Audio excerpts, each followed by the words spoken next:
오늘 우리에게 주시는 하나님 말씀은 신약성경 디모데후서 1장 10절에서 11절 말씀입니다. 디모데후서 1장 10절에서 11절 말씀을 제가 봉독하겠습니다. 이제는 우리 구주 그리스도 예수의 나타나심으로 말미암아 나타났으니 그는 사망을 패하시고 복음으로써 생명과 썩지 아니할 것을 드러내신지라. 내가 이 복음을 위하여 선포자와 사도와 교사로 세우심을 입었노라. 아멘. 오늘은 부활주일입니다. 교회가 기념하고 지키는 여러 중요한 절기들이 있어요. 예컨대 사순절, 부활절, 성령 강림절, 대림절, 성탄절 등이 있습니다. 이 가운데 역사가 가장 오래된 것이 이 부활절입니다. 초대교회 때부터 이 부활절은 지켜졌어요. 다른 모든 절기들이 부활절을 중심으로 지켜지고 있습니다. 우리 기독교는 예수님의 부활이 있기 때문에 존재합니다. 교회는 예수님의 부활을 믿는 이 부활 신앙을 토양으로 하고 세워졌습니다. 주님의 부활을 믿는 믿음이야말로 진정한 구원의 믿음입니다. 이 시간에 주님의 그 부활을 축하하는 마음으로, 또 우리가 그것을 믿는다는 그 믿음을 가진 마음으로 저를 따라 한번 선포하시겠습니다. 예수님은 부활하셨습니다. 아멘. 이제 여러분 앞뒤 좌우에 계신 분들에게 동일한 것으로 한번 선포하십시다. 예수님은 부활하셨습니다.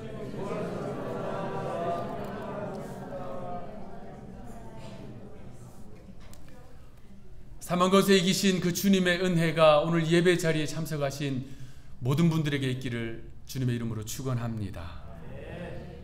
며칠 전 영국의 캠브리지 대학교에서 그 과학 연구팀이 세포 재생 기술을 개발했다라고 신문에 발표했습니다. 그 신문에서는 53세의 53살의 피부 나이를 23살의 피부 나이로 만들 수 있는 기술이다라고 이야기했어요. 여러분이 피부 나이를 30년이나 앞당긴다면 대단한 기술이지요. 우리 여성분들에게는 거의 복음과 진배 없이 들을 수 있는 이야기라 생각됩니다. 그 기사는 그 기술을 개발한 과학자의 이야기로 끝을 맺습니다. 불로장생의 이야기가 전혀 불가능한 것은 아닙니다. 피부가 좀 더 젊어지는 것이 불로장생을 이루는 것일까요? 어떤 사람들은 야, 피부 좀 더 젊어지는 것으로 내가 만족할 수 없다. 나는 정말 죽기 싫다. 난 영생하고 싶다. 라고 생각하고 그 방법을 찾아 헤매는 사람들이 있습니다. 죽음이란 제대로 보존되지 못해 다시 태어날 수 없는 상태일 뿐이다. 다시 읽어드릴게요. 죽음이란 제대로 보존되지 못해 다시 태어날 수 없는 상태일 뿐이다. 1962년 사람의 인체를 냉동 보존하는 그 기술의 이론적인 토대가 되는 책이 있어요. The Prospect of Immortality라고 하는 책인데요. 한글로는 냉동인간이라는 책으로 나왔어요.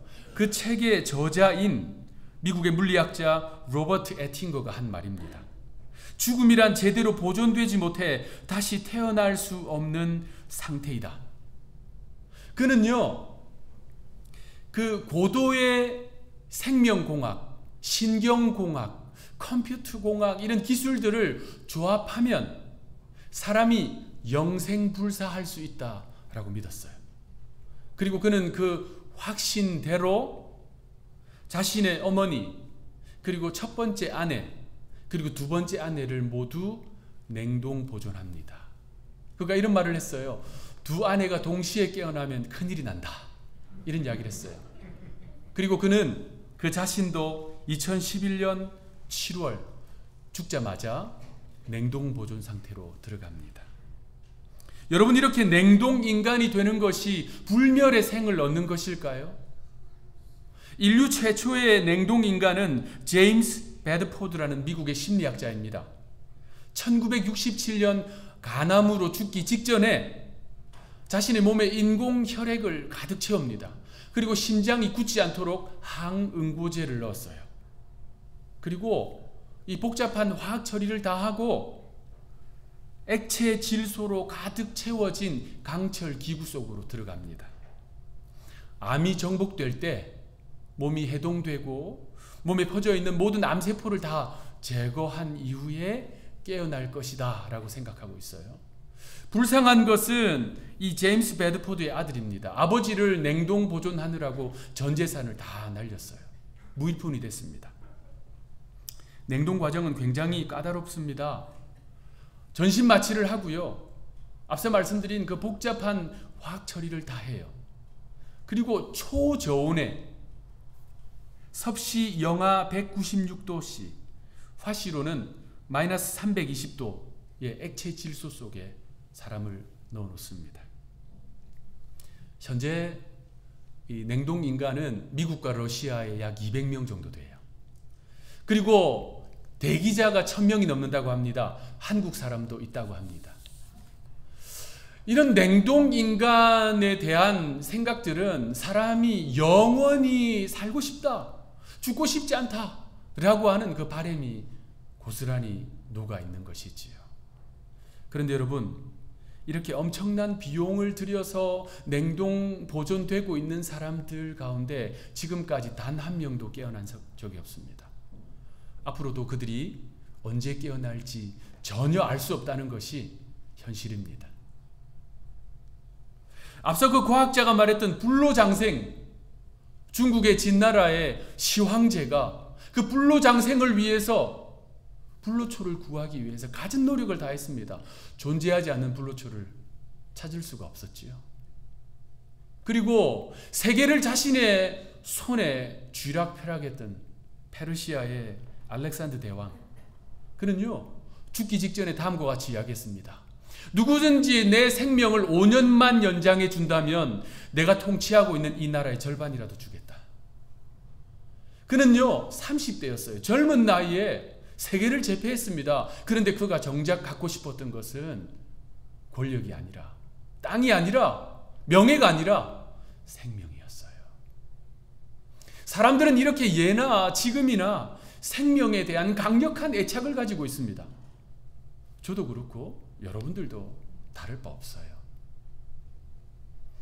온 인류가 이토록 갈망하는 생명, 그것도 영원한 생명에 대한 이야기가 이 성경 안에 가득해요. 어떻게 영생을 얻을 수 있는가? 어떻게 영생을 얻은 사람들은 어떤 삶을 살게 되는가? 영생을 얻는 사람들이 가지게 되는 것은 무엇인가? 그 모든 내용들이 이 성경 안에 가득합니다.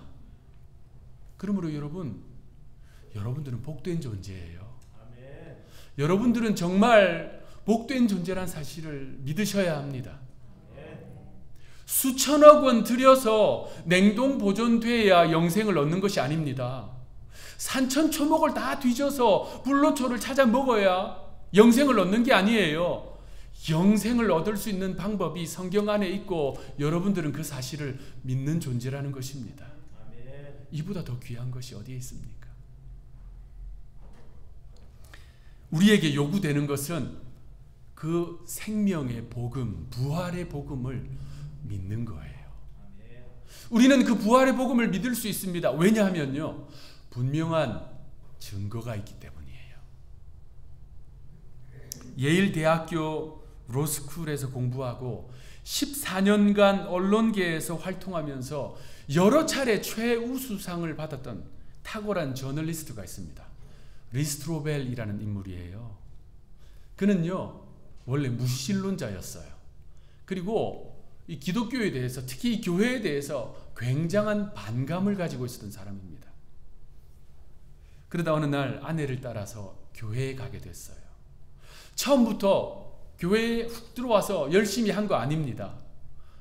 한 발 들어왔다가 그 다음 또 한 발 들어왔다가 예배 자리에서 말씀 가운데 예수님을 만났어요. 보통 교회 생활을 하다 보면, 특히 제가 이제 목회를 하다 보니까 그 절차가 있더라고요. 배우자를 따라서 교회 오시는 분들이 많아요. 처음에는 배웅만 해주고 밖에서 맴돕니다.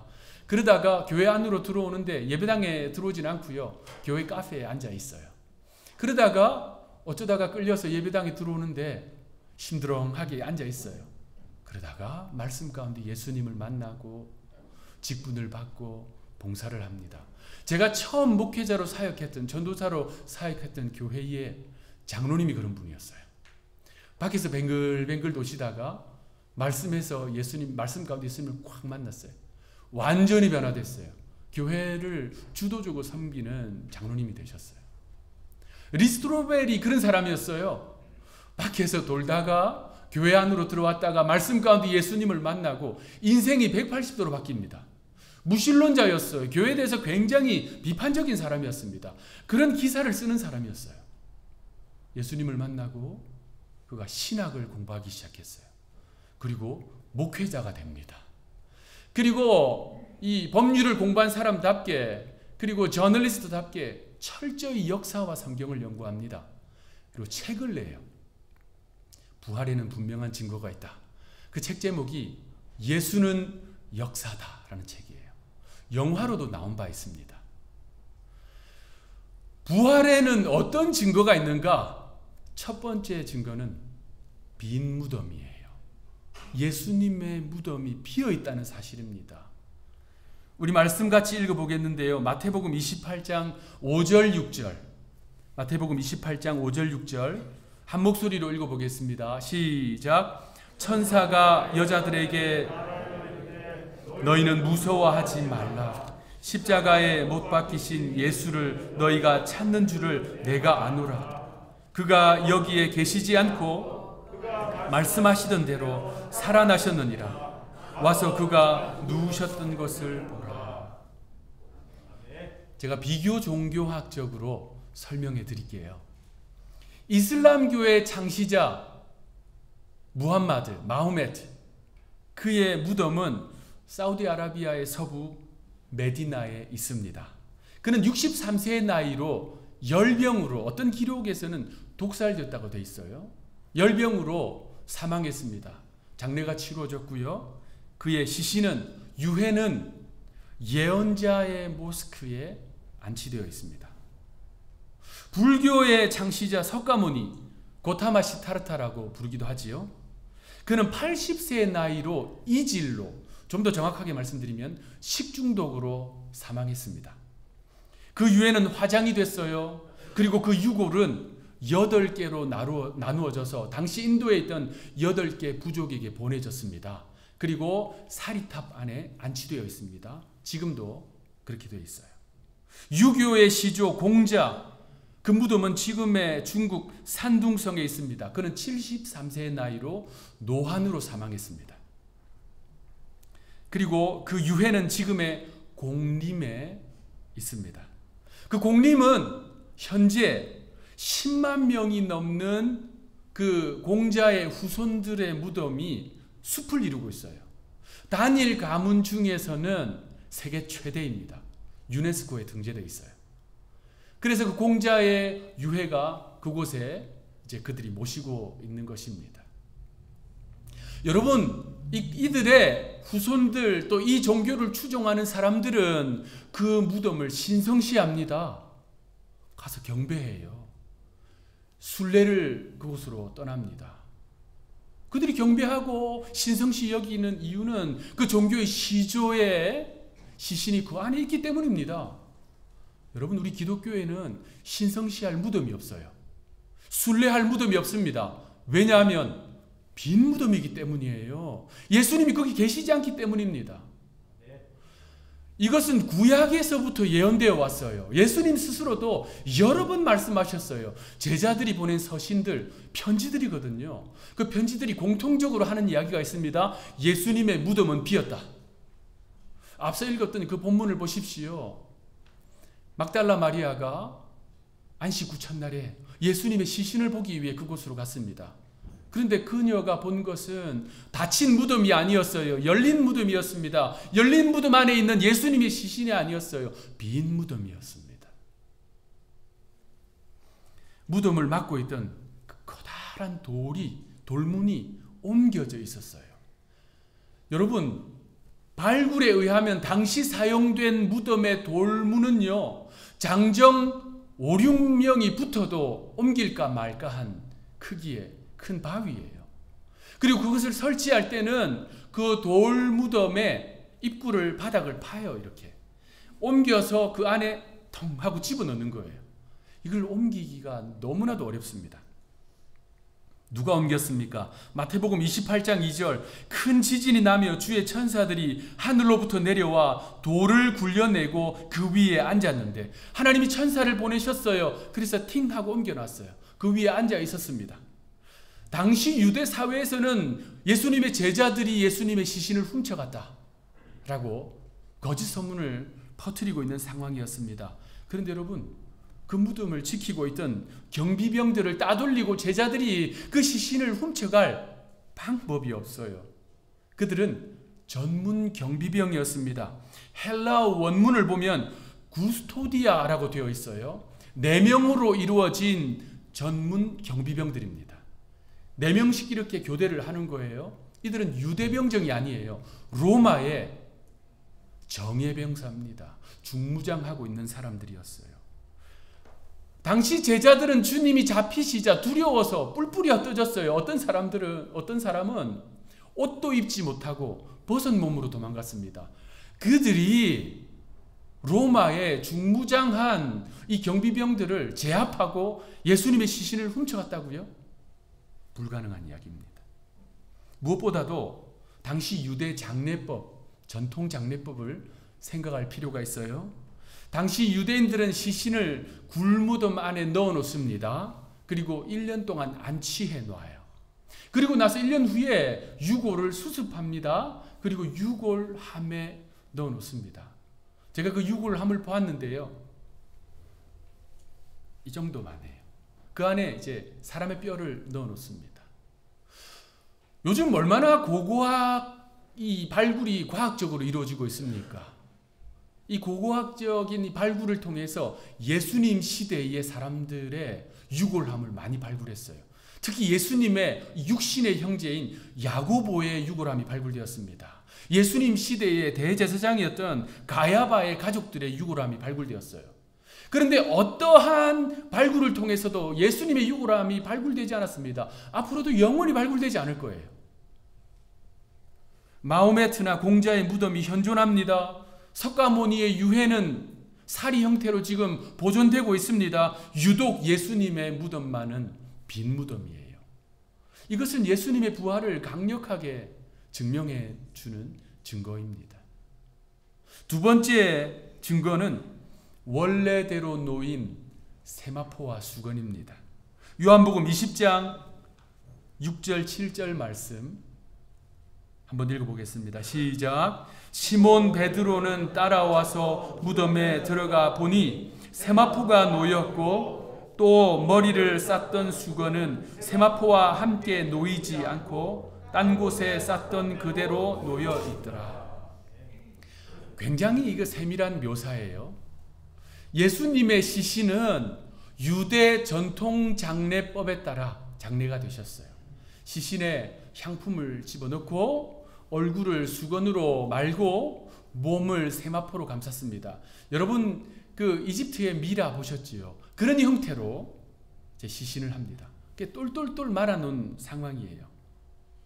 그런데 이제 막달라 마리아가 부활하신 예수님을 보고 와서 베드로에게 이야기를 했어요. 베드로가 지금 뛰어가서 본 그 장면을 우리가 읽은 그 본문에서 지금 기록하고 있는 것입니다. 예수님을 얼굴을 감쌌던 수건과 몸을 이렇게 말아놓았던 세마포가 그대로 놓여 있었다라고 기록하고 있습니다. 여러분, 만약에 그 당시 유대 사회에 퍼진 소문처럼 제자들이 예수님의 시신을 훔쳐갔다면 통째로 들고 가야지요. 얼마나 이거 다급한 상황입니까? 잡히면 죽는 그런 시대니까. 근데 이걸 언제 이걸 풀고 예수님의 시신을 훔쳐갔단 말입니까? 더군다나 그게 풀려 있었던 것이 아니에요. 머리를 감쌌던 수건은 그 자리에 그대로 있는 것이고 몸을 감쌌던 세마포는 그 자리에 그대로 있었던 것입니다. 요한복음에 보면 예수님께서 베다니에 나사로를 살리시는 장면이 나와요. 나사로가 살아나서 이제 무덤 입구에 이렇게 서 있어요. 그런데 어떤 상태예요? 얼굴은 수건으로 감싸져 있고 몸은 세마포로 쌓여져 있고 묶여 있으니까 주님이 말씀하셨어요. 풀어놓아 다니게 하라. 그 풀어놓아야 움직일 수 있는 거거든요. 근데 예수님을 감쌌던 것들은 풀어져 있었던 게 아니에요. 원문을 보면 그 상태 그대로 예수님이 신비롭게 빠져나오신 것입니다. 이것은 예수님이 부활하셨다는 강력한 증거인 것입니다. 세 번째 예수님의 부활의 증거는 수많은 목격자입니다. 고린도전서 15장 4절부터 8절 말씀을 저와 여러분들이 한 절씩 교독하겠습니다. 4절을 제가 읽겠습니다. 장사 지낸 바 되셨다가 성경대로 사흘 만에 다시 살아나사 그 후에 500여 형제에게 일시에 보이셨나니 나중에 그 중에 지금까지 대다수는 살아있고 어떤 사람은 잠들었으며 그 후에 야고보에게 보이셨으며 그 후에 모든 사도에게와 맨 나중에 만삭되지 못하여 난 자 같은 내게도 보이셨느니라. 아멘. 유대법에 따르면 2명 내지는 3명의 증인만 있으면 그들의 증언은 채택되었습니다. 그런데 이 증인들을 보십시오. 몇 명입니까? 게바, 시몬 베드로를 말합니다. 12제자, 500여 형제, 주의 형제 야고보, 사도 바울, 막달라 마리아, 엠마오로 가던 2제자. 이들이 부활하신 예수님을 직접 목격했습니다. 여러분, 이 제자들이 어떤 제자들이에요? 앞서 말씀드렸듯이 예수님이 붙잡히시자 두려워서 뿔뿔이 도망쳤습니다. 문 걸어 잠그고 숨어 있었던 사람들입니다. 그런데 이들이 순교도 두려워하지 않고 열방으로 나가 복음을 전하는 사도들이 되었어요. 성경과 초대교회 당시의 그 기록에 따르면 베드로는 로마로 가서 거꾸로 십자가에 달려 순교했습니다.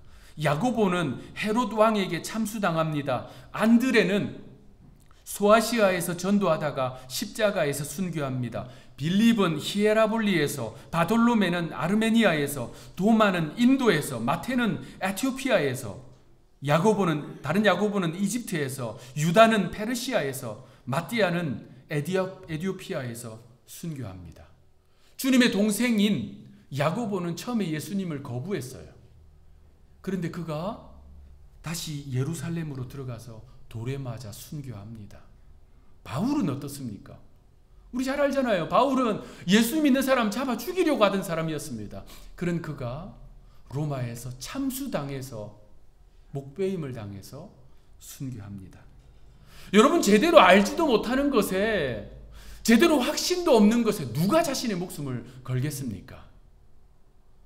도대체 이들에게 무슨 일이 일어난 것입니까?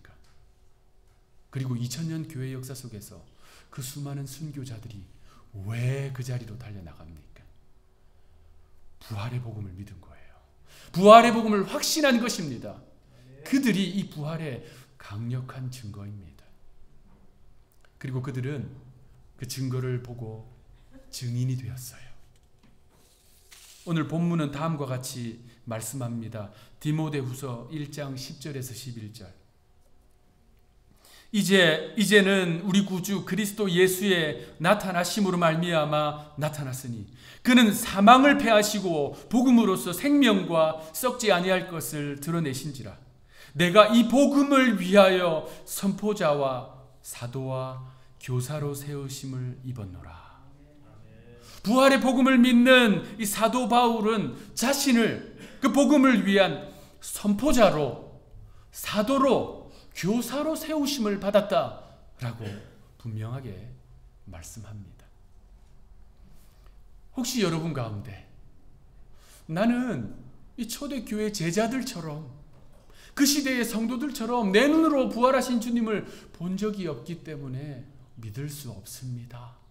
라고 이야기하실 분이 혹시 있을 수도 있습니다. 그런데 여러분 기억하십시오. 눈으로 보았다고 다 믿는 것은 아닙니다. 부활하신 예수님을 가장 먼저 보았던 사람들은 로마의 보초병들입니다. 그런데 그들은 믿지 않았어요. 믿으려고 하지 않았습니다. 그리고 그들이 전해주는 이야기를 들은 당시 유대 종교 지도자들은 믿지 않았어요. 오히려 거짓말로 소문을 퍼뜨렸습니다. 우리가 육신의 눈으로 부활하신 주님을 보는 것은 복된 일입니다. 우리가 저 천성에 이르면 우리가 두 눈으로 주님을 보게 될 것입니다. 그러나 보지 않고 믿는 자들이 더 복되다고 말씀하신 주님의 그 말씀을 우리는 기억할 필요가 있습니다. 그러므로 부활의 복음을 믿는 사랑하는 성도들이여, 오늘 사도 바울의 이 고백과 같이 우리는 부활을 말하는 선포자가 되십시다. 부활을 전하는 사도가 되십시다. 부활을 가르치는 교사가 되십시다. 우리 모두는 부활의 증인이 되어서 이 땅을 그 증인으로 살아가는 모두가 되기를 구주 예수님의 이름으로 축원합니다. 기도하겠습니다. 사망 권세를 이기시고 부활하신 주님을 찬양합니다. 우리는 사도 바울과 같이 부활을 말하는 선포자, 부활을 전하는 사도, 부활을 가르치는 교사가 될 수 있도록 주여 도와주옵소서. 그래서 사망이 득세하는 이 땅에서도 영생을 믿음으로 살아내는 저희들이 되게 하여 주옵소서. 감사하옵고 우리의 구주가 되시는 예수님의 이름으로 기도하옵나이다. 아멘.